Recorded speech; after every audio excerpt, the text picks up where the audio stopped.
Special thanks to War Thunder for sponsoring my silly ramblings. Hey the Light, Dying 2 here. Dying Light 1 is probably one of the most amazing games of all time. Dying Light 2, however, is kind of complicated. In some areas it exceeds the original game, but in others, well, not so much. Which has led to the Dying Light community having the most love it or hate it attitude with the game. And the two sides, they hate each other a lot. Since it first released, Dying Light 2 has gotten a ton of updates and DLC, which you gotta respect, but some people still don't like the game even to this day. And while I do think Dying Light 2 is a great game, and has fixed a bunch of the problems it had originally, I think some of those original issues from launch still exist. So I replayed Dying Light 2. Now before we even talk about the game though, we've got to hear some context. Hear me out. The Dying Light 2 we have today, that ain't the original version. No, you see, just before the game released, the lead writer Chris Avellone found himself in a bit of controversy. You can research about it if you like, there's a lot of articles. I just want to focus on the game and the impact this had on it. But the main issue was, you see, Chris Avallone's writing had been completely reworked in light of this controversy by the Dying Light 2 staff. So the story of the game we have today is a far more rushed and sort of cobbled together story than the original intended one we were meant to get. It's also been stated that the Dying Light 2 story has been rewritten over 6 times before it initially released, meaning this thing was always going to be a mess. What most people don't know is that Dying Light 2 went through development hell even before Chris Avellone left the company. This thing was always being tortured by the bad leadership at Techland. It comes across when certain characters get introduced and then almost immediately forgotten, as they probably had a lot more importance in the original script, as well as a lot of character relationships being kind of inconsistent throughout the game. When you first start Dying Light 2, it ain't that apparent that this restructuring ever happened, but as you go through the game, oh my god, it gets really clear. And if you can't tell, I really dislike the story of this game, and most of my complaints will be about the story. Dying Light 2 is set in the future of Villador, one of the last few cities after the zombie apocalypse took over the world, thanks to an organization called the GRE trying to sell a zombie virus for chemical warfare, like all those other times. Dying Light 2's story can be cut up into 4 stages, and we're going to work our way through them. The intro sequence outside the city of Villador, the first half of the game set in Old Villador, the second half of the game set in the central loop, more so the city area of Villador, and the ending segment where you're just kind of running to points that aren't on the regular open world map. And in an amazing choice of design, the writing grows much more questionable in each segment of the game. Thank you Techland, a brave design philosophy. The start of the game starts us off as Aiden, the guy on the box art of course, and a friend called Spike from the first game. He gives Aiden a tip saying a man he's been looking for is in the city of Villador named Waltz, and an informant will meet him to give him more info. Aiden's whole motivation for this game is to find Waltz, who experimented on him as a kid, as well as a wide variety of other minors, including his sister, who went missing after Aiden escaped the tests, and now he's been trying to find her again ever since. And we'll constantly see her in his annoying and long-winded flashback segments. Dying Light 2 story lovers, can you defend this? Truly the worst thing I've ever encountered in all my years of life. A child speaking. Well, anyway, Aiden goes to meet the informant along the way. Wait, hold on, guys. Hello? Hey, have you ever heard of the hit game War Thunder? No. Look behind you. What the? Hey, John Thunder here. And let me tell you about War Thunder, the most comprehensive vehicle combat game ever made. Did you know it's now free for PC and consoles alike? All thanks to our new CEO, John War. Take command of over 2,500 planes and tanks and ships, over 10 nations, biplanes, armored cars of the 1920s, fighter jets, and battle tanks of today. We got them all, baby. Get immersed. Look at these graphics. It's like real life. No, it's better than real life. It's real war. Listen to these authentic sounds. It's like you're really there witnessing machines of war rip and tear through 70 million players in epic PvP battles, which you can join today to experience the impressive X-ray damage systems, to see just how horrifically you've mangled that enemy gun crew, a personal favorite of John Thunder's of course, as well as game modes for every kind of player. You can get all this and more by using my link in the pinned comment and description to get a mega massive gamer bonus for new and returning players who haven't played the last 6 months across all platforms. So Aiden, what do you think? Make sure to use my mega link in pinned comment and description to get massive bonus pack, including exclusive Eagle of Valor Decorator, 100,000 silver lions, and 7 days of premium account status, as well as much more for a limited time only. So do it now. Ad over. Well, as I was saying, as Aiden heads towards the informant, we learn about the combat and parkour. Your basic swing uses stamina, dodges, pretty standard. The combat is pretty fun, and we can unlock new moves for our arsenal as the game goes on, as well as new parkour moves as we progress as well, which makes these pretty baller systems even more enjoyable. In order to meet the informant, Aiden will enter this old tunnel, but will get infected along the way. And long story short, some bandit dudes take the information, so we gotta take care of them. Oops. much. The informant gives us a GRE key, the Dying Light 2 MacGuffin, before promptly getting gutted, and then Aiden has to escape into Villador through the tunnels. And this will enter you into the first actual segment of the game, because now we get to enter the open world section. What's the very first thing we do once we reach Villador, you may ask? We get publicly executed, of course. Can't have nothing in Villador, man. A mystery man saves us and takes us back to his shack. He says a funny one-liner, and then he introduces himself as Hakon, aka literally the best character in the whole franchise. He helps finish off the tutorial by stopping Aiden from turning and getting him a biomarker which shows the level of progression the disease is at, not before making many comments about his ex-wife's though. And in that mission, we can open a GRE container and the inhibitors within, which are the main progression points of Dying Light 2, as when you get a hold of 3 of them, you can level up your health or stamina to give your bars a little boost, because quite frankly, at the start of the game, Aiden's weak as hell and can't climb around easily at all. There's a frantic segment where we have to escape the building just before turning into a volatile because of the lack of light to fend off the disease. As in Dying Light 2, unlike the first game, you have to manage your time in the dark with this infection timer, otherwise you just perma-die, because the infection works a little differently in this game. But once the two escape the building, Hakon goes, "Hey, you're alright kid, wanna be best friends?" And Aiden's like, "Yeah, alright." And we get to free roam the city from now on. And Villador has a lot to do. There's plenty of side missions for your ape brain to consume from the get-go, like parkour, combat challenges to help you level up your skills. You can challenge these GRE anomaly sites, which are essentially just boss arenas with smaller virals around you have to beat at night in order to get some extra inhibs and high tier loot. They're pretty swag, even if the odd volatile will pop in and give you the king treatment, and you're completely helpless because they're pretty much immortal at this stage. My only note is, I wish there were more kinds of bosses than just these guys, but hey, still pretty good. A lot like the Be the Zombie mode from Dying Light 1, just less cool. Please, Techland, please bring that back, please. You also have GRE quarantines, which serve as something similar to what we did with the European King Hakon at the hospital, having to stealth through a large nest in order to get through to these containers that have more inhibs. There's dark hollows full of resources for crafting, which are infested by virals during the day, so you have to sneak in there at night as well. You'll get mixed results, if you ask me, but the zombies are our only real threat during night. During the day, dangerous versions aren't out, and thanks to the level design of Dying Light 2, they're mostly either inside or on the streets, when we ourselves travel on the rooftops of buildings with the other people of Villador, be it bandits we have to fight or just regular people yapping. And here we can get onto one of the first problems this game had on release: the fact that enemies didn't drop their weapons once they died, and the fact you couldn't even repair your weapons when they were low durability. Instead, you'd have to settle for putting a mod on it, refreshing the durability bar, which is kind of a problem when you can do both those things in the first game. It's kind of a reoccurring theme with Dying Light 2 that it was missing a ton of features on release, and even now it's still missing a few features. But even beyond this, the game was so buggy on release, and it still kind of is, but I mean, some of the bugs are pretty funny, so I don't mind. I'm gonna go deeper into the combat and parkour later, but for now, let's just get back to the side missions. There's also military crates similar to the ones Aiden and Hakon looted earlier for upgrade materials as well as loot. And there's also more curated content we can do, like unique side quests for the people of Villador. A personal favorite side quest type for me to sink my time into is the safe zones. In Dying Light 1, safe zones were probably my favorite thing to do in that open world, steadily unlocking and fortifying a zone, especially at nighttime when volatiles were quite literally right next to you, ready to make that mess. Really just added that extra tension as you had to work your way through the horde and barricade the entrances. It was so good. Meanwhile, in Dying Light 2, you can just press F on this generator and you're done. It makes sense from a world building perspective, as people know a lot more about the zombies now and how they work, and realized all they needed were the UV lights, but I'm just not a fan of how copy and pasted they all are. There's also a windmill safe zone variant, which require you to do small parkour challenges each time, but frankly, they annoy me because I'm bad at them. Biased gaming. I'm biased gaming. There is more side content other than this, but we have to get to the next area of the game to truly unlock them, and they're also the best ones, but hey, who's counting? For now, we just have to focus on this section of the game's central point. See, Aiden and Hakon's goal is to get to the center of the city, find someone named Lawan, which the informant from the start of the game told Aiden to go find in order to help find his sister. But there's one issue. The metro tracks that lead to the center are controlled by one of the 3 major factions in the game, the PKs, whose primary commander in the area just so happened to have been brutally murdered, and his body was found in the headquarters of one of the other factions, the Survivors. You know, those guys that tried to publicly execute us. So pretty much this entire old Villador segment of the game is just Hakon and Aiden attempting to solve the murder of the PK commanders. Why don't they try and sneak past the PKs to get through the tunnel? They tried that. It didn't work. So pretty much, we got no choice but to help them out in this regard and hunt down the killer for this whole segment of the story. And this leads us into one of Dying Light 2's main plot points. The factions fight for control for the city. Something Aiden gets roped into pretty much for the entire duration of the story. And it actually kind of downplays his real motivations of finding his sister and Waltz. In Old Villador, you'll spend a lot of time working for both the PKs and Survivor factions, as the PKs will tell us to suck up to them in order to find more leads into the case, like finding the weapons, or to just try and help Aiden and Hakon find the killer. We also do missions for the leaders of the Survivors, Sophie and Carl. A sheep or a wolf?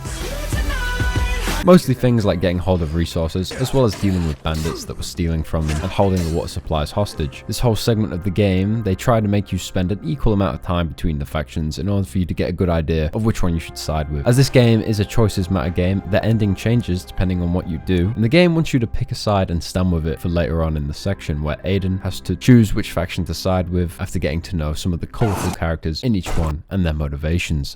There's only one small, tiny problem. They're both pretty forgettable factions. The PKs just feel like generic police officers, and Aitor is like the only recognizable figure from the PKs. Other than that, survivors are not only boring, they're also kind of unlikable, partly because they're introduced trying to kill us, partly because they're really unreasonable with other factions, but mainly because of this guy. This is Barney, and I have never once seen anyone say they like him, because he's comedically hateable as a character. His first interaction is throwing shade for no reason. He gets a child killed when he promised to look after them, and make matters worse, he doesn't even stick around to see if the kid was okay, and he's just always just harassing you the whole game for no reason, and he just pisses me off. I want to kill him. And I think this general hateability towards the survivors leads most people to side with the PKs by default. The PKs rewards are also better when you assign them faction buildings, in my opinion. It's a system that really doesn't get used until the second half of the game though, so we'll talk about that then. But basically, at the end of the segment, you have to give the water tower to one of the two factions after beating the bandit boss that was taking control of the water tower, and whichever one you pick will lock you into a certain quest line. We have to complete missions for that faction, being either blowing up a windmill or trying to get through the tunnels as the survivors blow up the windmill and trap you in the PK's tunnels. Each mission has some side character from earlier you barely spoke to die, and it just falls flat for the same reason as that kid earlier. You don't know them, so you can't really feel that sad about them. The old man is sadder though, I'll give it up. The only characters from this section that I actually care about are Hakon and Aitor.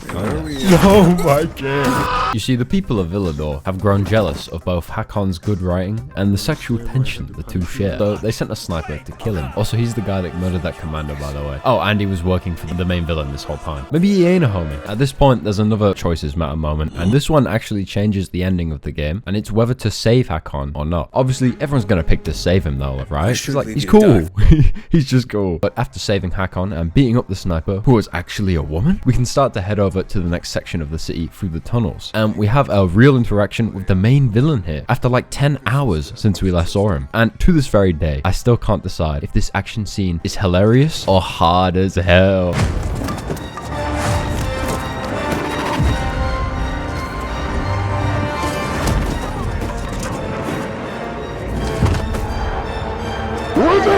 But basically, he takes Aiden's MacGuffin, skedaddles along, then Aiden wolfs out, kills some guys, chases after him, sees him use the MacGuffin to turn on the power to Villador, gets floored by him, and then saved at the very last second by the woman that shot Hakon earlier. And then we skedaddle away with her until he falls like a 1970s stormtrooper. And this opens up the second half of the game. It's a much more vertical environment, and there's new characters, but they're much less likable than the previous ones, ironically. The story starts to show its cracks here, I feel. So in order to keep this video game accurate, I will now be putting precisely 50% less effort into the second half of the video. Here you go, mate. Go and see the second half. It's shit. That being said, gameplay really starts to kick up. The rest of the Night Runner tools get unlocked, like the paraglider, which is really fun, as long as you don't use it at night, and the grapple hook, which this time doesn't make you defy all laws of physics completely. And you gain access to bandit camps, metro stations for fast travel, and radio towers, as well as faction alignment buildings. The map is just a lot bigger with a lot more of this stuff around, so you're going to be running around doing all this side content for a long time, if you're a bit of a dopamine fiend like me. The PKs and survivors also have a much more chilled relationship here, despite the civil war that just went down in Old Villador, but don't worry, they like never find out about that, ever, pretty much. The whole game, I was waiting for the PK's leader to lean close to my ear and say, "I know." But it just doesn't happen, so it's a weird disconnect between the two segments of the game. And speaking of the PK leader, the characters in this section and story, it's all just kind of worse in my opinion. The first section was cool because of the mystery of the murder, as well as just learning about Villador and its factions with Hakon by our side, but now it's kind of like a repeat of that without the murder aspect, and also Lawan has replaced Hakon, and she ain't as good because she isn't as funny, and she also goes from trying to kill us to suddenly being our best friend in a really sort of unrealistic jump. And after a brief period of Aiden actually getting some plot, he gets relegated to doing more faction work as they find leads for him off screen up until the ending sequence of the game. And since this section is so much longer, it makes one thing super apparent. Aiden's own plotline and main motivation is basically relegated as the B plot in his own game. Believe it or not, the main premise of this game isn't actually Aiden's story, it's the power struggle of the factions. It's because Dying Light 2 was designed as this great grander story with tons of moving pieces, but I think the rewrites really turned this into kind of a jumbled mess, as now there's just too many plot lines in my opinion. When originally the game was much larger, they probably all got way more development, it's kind of apparent that each plotline feels like it's missing something, like there was meant to be more, like for example, Hakon's Lawan's storyline, which by the way, they turned out to be romantic partners, which is cool and all, but let's do an age search real quick. Okay, well, it isn't telling me officially anywhere, but let's just say they're wildly age inappropriate to like a creepy degree. It's literally her dating her dad's friend. Like, that's just creepy. Why you gotta make my goat so creepy? I don't want to like him anymore. My point is, the plot is juggling way more because the general world of Dying Light 2 is a lot bigger than the relatively standard size and scope of Dying Light 1. I mean, Dying Light 1 isn't like a perfect story. Its main missions remind me mostly of a pretty basic action movie plot, and it's certainly not without the plot holes, like that one vial of Anderson, which would have been pretty useful. But Dying Light's main characters were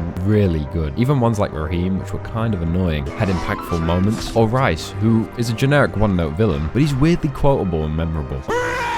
Unlike the Virgin Waltz, who shows up like 3 times in the entire game, he also gets manhandled like a weird amount for someone that is meant to have such a presence and like superhuman strength. At least some of his dialogue is laughably bad. You fight them for the last ray of dying light. You've gotta love that. Since Dying Light 1's story was so basic with no branching paths, it had enough time to develop its cast a lot more and make them more memorable and likable for every playthrough. Whereas Dying Light 2 has 3, debatably 4 likable characters, and everyone else is just kind of a dick, really. I suppose the difference is it's a dystopian society after a great collapse, so people have become a lot more jaded and out for themselves, but even then, man, why you gotta be a dick to me? I'm just trying to help. If you're asking me, they deserve to be oh wait, no, that's a spoiler, my bad.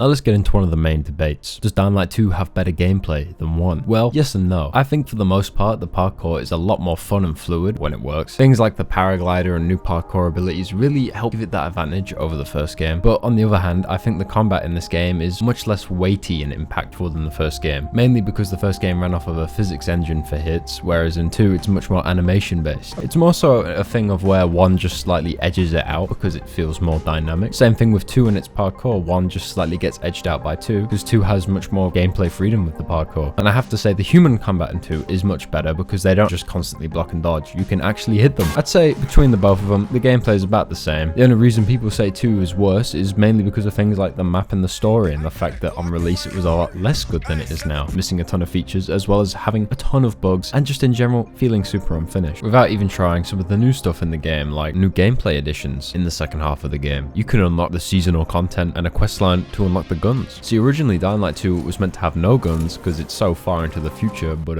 players didn't like that, so they patched into the game a quest where you slowly restore your Second Amendment rights, despite having to do a lot of quests beforehand, and they're designed for co-op. I mean, me personally, I don't mind not having guns. I like the crossbow and appreciate the vision, but nice to have the option, I suppose. Only annoying thing is, you can just buy a gun from the bundle in the store without having to do any of that questline, as well as those stupid skins and the super strong weapons that scale with you. They're also in there. And seasonal content, it just really isn't my thing, but it adds a bit of extra replay value, I suppose, especially for the legend level grinders. Basically, just doing bounties to level up your vendor rank way, to get rewards from the vendor like skins and weapons. I really don't engage with them myself because that weekly bounty, damn, that's way too many infection trophies for my taste. But Dying Light 2 fans, can you comment the full name of your favorite bounty in the comments and why it's the greatest feature ever implemented? Thank you very much. Something I'd also like to mention is the general atmosphere of Dying Light 2. Haran from the first game is an incredibly unique area in a ton of different aspects. The original soundtrack and ambience, like a random throat singer or screams of the infected, really helped things to feel more tense and hopeless as well. People were dying everywhere, resources were running out. The 2 games are going for 2 completely different plots and themings. You can see this even in the colours used for each game. Dying Light 1 is a gritty, dirty looking game to match not only its setting, but the theming. The grounded parkour and vulnerability during nighttime, which when combined with the absolute horror of nighttime, you felt like a gazelle in a lion's gaze. Whereas in Dying Light 2, everything's really bright. Even after the updates at night, it still just doesn't have that same atmosphere. The nighttime just isn't as scary, and it's probably down to the atmosphere of the whole game being less oppressive, as the game's theming doesn't allow for that. The theming of 2 is much more hopeful. It's more about the rebuilding of humanity instead of fighting against the inevitable like in the first game. We're not even interested in zombies anymore, stopping them or otherwise, as they've already won. It's more about adapting to that. I think that's one of the main problems with 2. Since the zombies don't get much plot relevance and it's mostly about the struggles between factions, they have become something the world just kind of has accepted, and we too just accept them, and they lose lose some of that weight and fear factor, as Dying Light 2's story is about people, not zombies, which is unique, but I think it's just weaker as a whole. The fear and horror of Haran is just so iconic. The fact they tried to fix what wasn't broken, it just didn't work out well. And I do like some of the Dying Light 2 tracks, they just don't hit as hard, despite being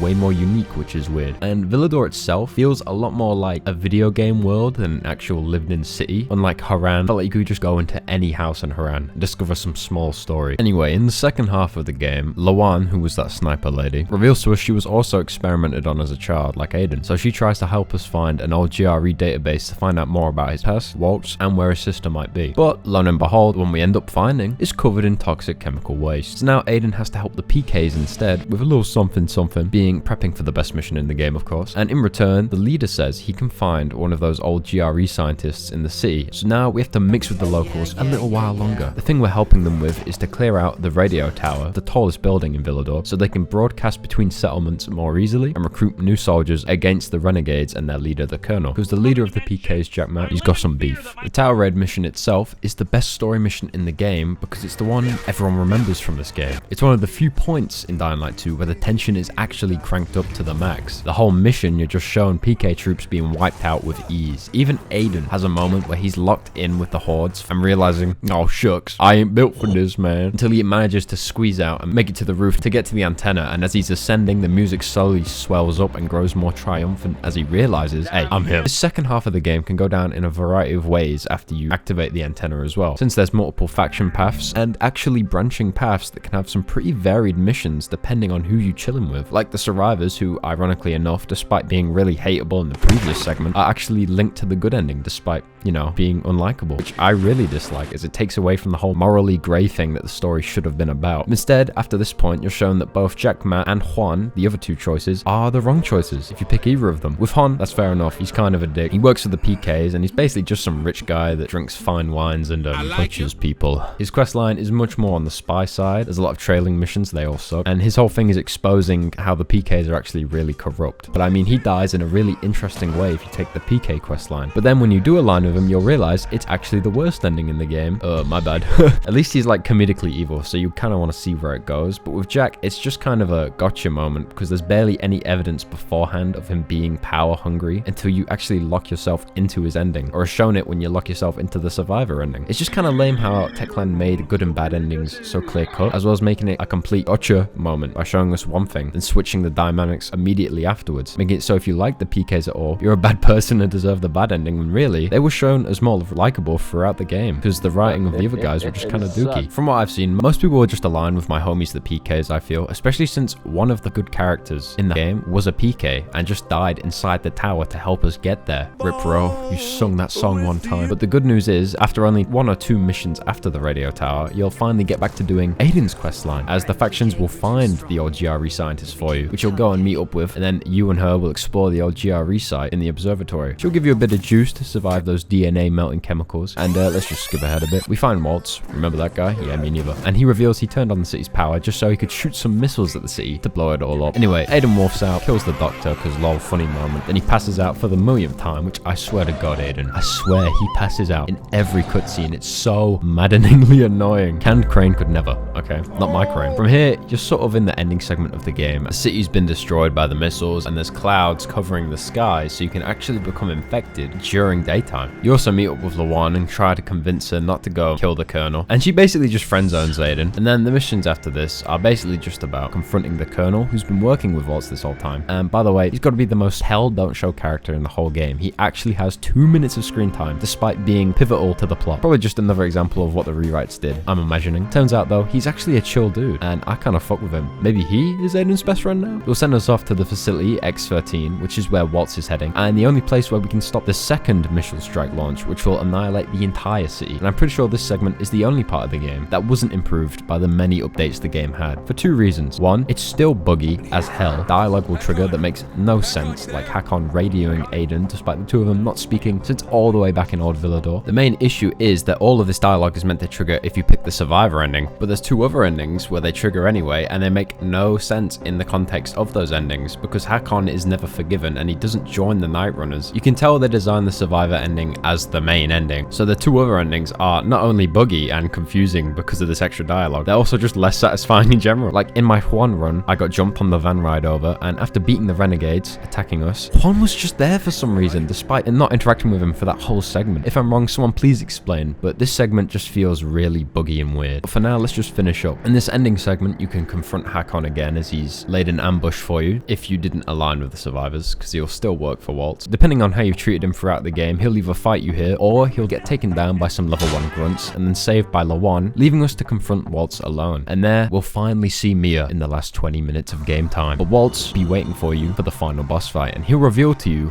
actually bro, she's my daughter, and you're not her brother, so yeah, I'm gonna kill you now. There's a sick boss fight with tons of phases. He breaks the key, yada yada yada. The last choice of the game to decide to save Mia or Lawan in a kind of pick which sister he saves moment, because you know, Lawan calls him her brother like 2 missions earlier, except Mia dies from a disease afterwards if you pick to save her anyway. Now here's the thing I really dislike, is despite all the choices we made earlier in the game, it's essentially just down to these 2 endings, and each one is just a slight remix depending on what faction you sided with. Same thing as Aiden leaving the city at the end. Sometimes Lawan or Hakon will come with him, but he still leaves the city regardless of either ending. It kind of feels kind of tacked on. This is nitpicky, I know, but it feels like the choices mattered more during the actual gameplay segment than the ending of the story. Your choices during the story's runtime affect things like character arcs, mission structure. If you pick the survivors, you get an infinitely better story than the other 2 storylines. Lawan gets more development, Hakon gets more development, Frank gets more development. I guess the only person that's really missing out is Juan, but who cares about Juan, man? He's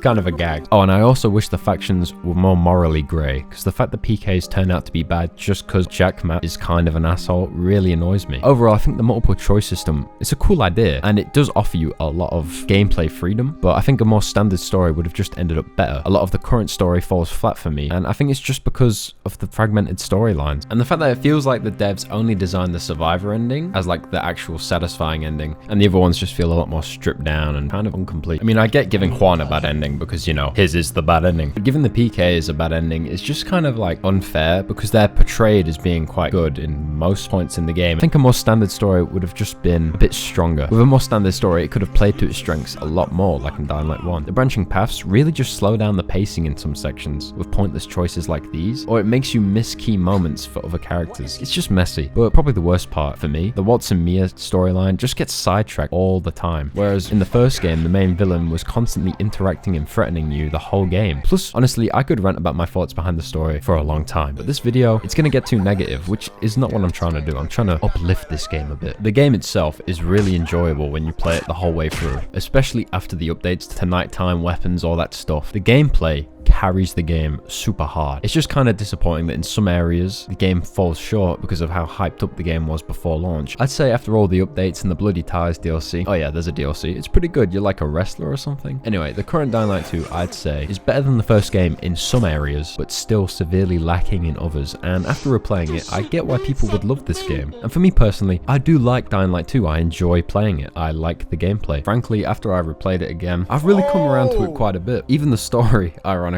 even though I've been bashing it this whole time, I remembered it being painfully bad, whereas this time around, I was just sort of like, yeah, sure, whatever. And let's face it, Dying Light 1's story and characters, they aren't exactly perfect either. Can you honestly tell me you remember this mechanic guy? No, because neither did I. It's more the expectation for 2 was so much higher because it was hyped up by the advertising and the fact the first game was so good, and it was attempting to be something much more than Dying Light 1's action B-plot movie. It's more unique, so it's more clear where it falls short, especially after all those branching paths were promised but had to be cut. The game is better now, but the story will probably be its biggest tarnish, regardless of people who enjoy it, even if you personally enjoy it. I'm endlessly jealous of people that enjoy this story. Even now, the original game has more players and a far higher rating on Steam. I feel like Dying Light 1 is just an easier game to like. 2 is still an enjoyable game, but it just has some big drawbacks to it, even now. But anyway, PK's on top. Subscribe to the J-Man. In conclusion, please bring back the drunk driving. Hey, it's me again. Just a reminder to make sure to use the link in the pinned comment and description to get the massive gamer bonus pack with the exclusive Eagle of Valor decorator, as well as 100,000 silver lions and 7 days of premium account status for a limited time only. So do it now, and if you don't, I'm gonna find you.